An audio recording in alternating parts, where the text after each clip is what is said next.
This is Paul for Redneck Sports. I believe that everybody should win in life, or at least attempt to.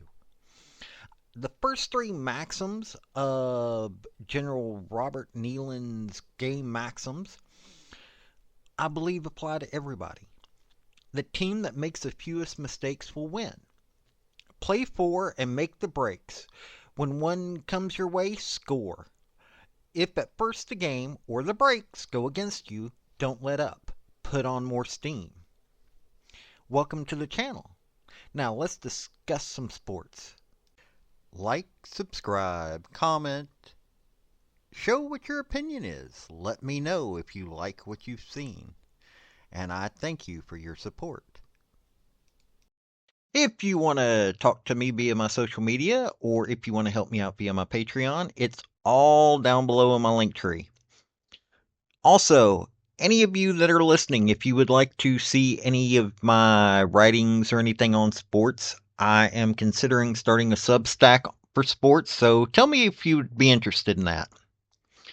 Now, next week, University of Tennessee is going to be playing the Florida Gators. It's going to be at Neyland, so we've got some advantage there.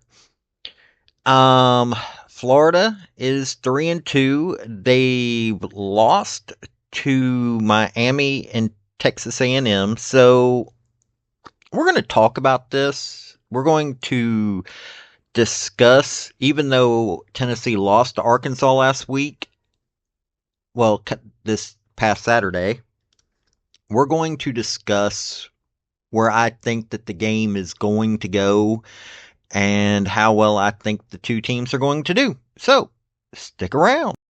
Tennessee and Florida are a old rivalry. I mean, the Steve Spurrier games, which young folks may not remember, these are the games that you wanted to watch. This year, Florida's down.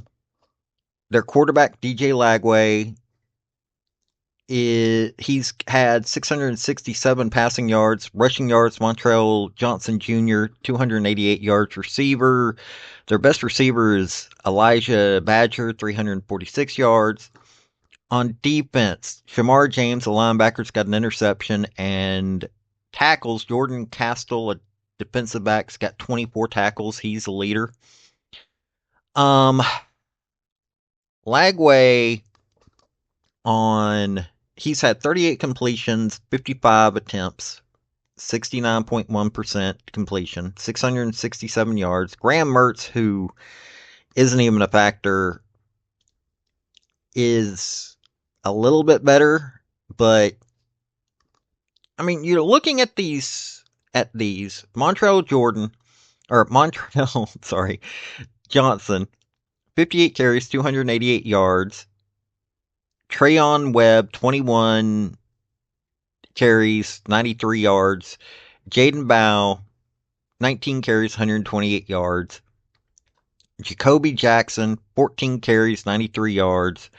Receiving, Badger is at 346 with 17 receptions. Chimera Dyke, another wide receiver, 15 receptions, 277 yards. Eugene Wilson III, 13 receptions, 191 yards. And they've got a Hayden Hanson, who's a tight end, 6 receptions, 105 yards. So they've got some ability on offense. They probably needed to wake up.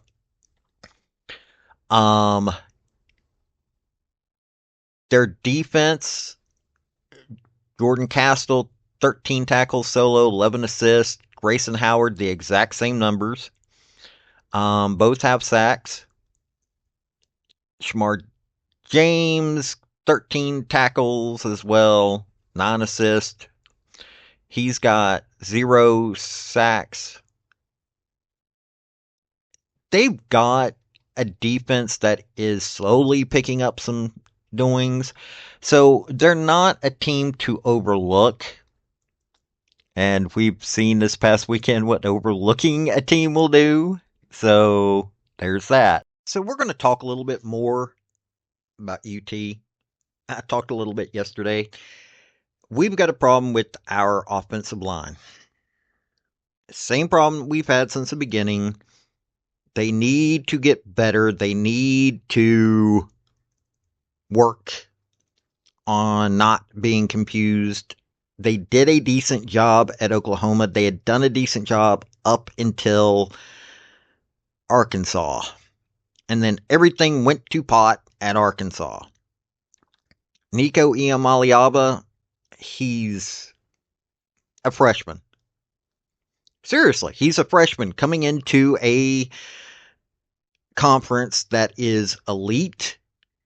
Every week you are playing against a team that has to play against the elite, the best of the best.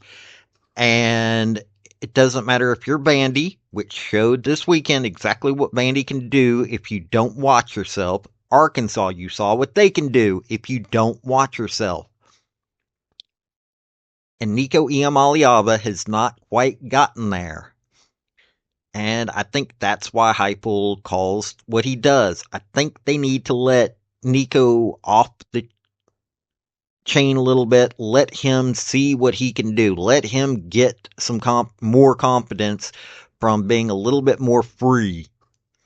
Our defense still good. We had a few things that I didn't like about last game, but you'll know what? They still held Arkansas to low points. It was the offense that caused that.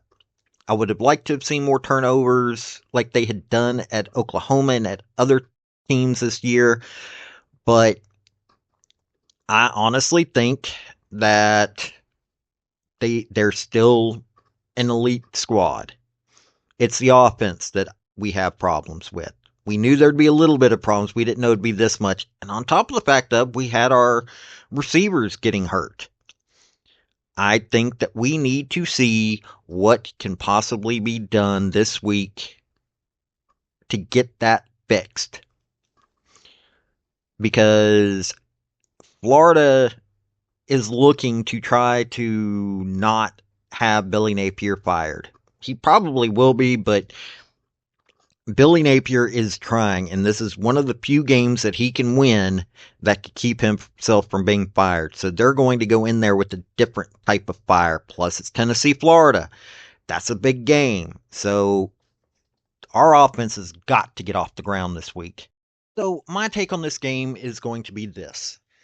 I'm not going to have battered ball syndrome. I think that it's been a learning curve for this offense. I think that our offensive line, being what it is, has made everything else shaky.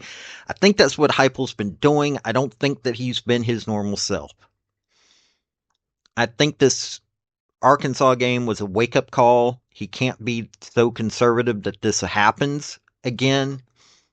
I think we're going to have a game, because it's at Neyland Stadium, in which Heupel shows what he's capable of. Nico shows what he is capable of. I don't think we're going to have this conservative mindset going into this game. I think that we're going to go back to the let's show what we can do mindset. The offensive line is still going to be a little bit of a problem. Hopefully the receivers aren't so battered. I would love to see Squirrel White get a few more chosen picks. I'm tired of Squirrel White not getting the attention. I like Brew McCoy. Still not sold on Brazel. But I want to see Squirrel White get more attention. And I think this is a game that we should do all that. So, the score wise, I think it's going to be, if Tennessee comes out and does what Tennessee should do, this shouldn't even be a question as to what the score is going to be. Honestly, I think that it's going to be 2, not quite 3 touchdown possibility, but I could be wrong. Could be a close game, but I would like to see this be a 2 touchdown game. I think that we need to get back to University of Tennessee football that Heupel can do. So I've got Tennessee winning and Heupel getting back to his old ways. So that's what I'm saying. So Tennessee win, 2 touchdowns, minimum. This has been Paul with Redneck Sports. Y'all have a good day now. Bye. Thank you for watching this video. I've had some fairly good success with all of my redneck sports stuff, and I hope you enjoyed the topic. If you did, like, subscribe, comment, all that rigmarole, and also just let me know what you want to hear about. I'll give a redneck spin to this stuff. Let me tell you, I love sports. So I love people that want to join me in that. This has been Paul with Redneck Sports. Y'all have a good day now. Bye.